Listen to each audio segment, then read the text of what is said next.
86er there. I think the cable's a little bit pulling on it when this gets hot, the idle. But that's the 86er there. I ain't had that out in a while. I feel like it's starting to run better.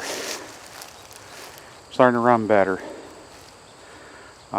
Thing I did have, I had to remake the impulse nipple on that. Yep.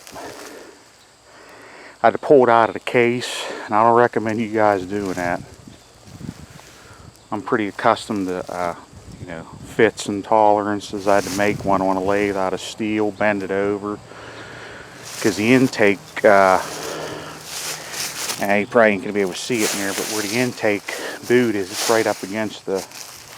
I think it was causing me a little bit of an air leak, but that thing seems pretty strong. It's coming around. Yep. 86cc. Still got the original piston I machined in the lathe. Yep. I think that's one of the more.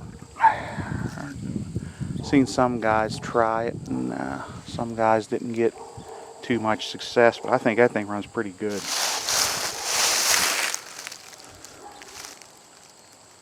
I'm sure if it breaks in a little more, it's probably going to get more power. And, yep. Well, guys, hey, next time, keep feeling the heat.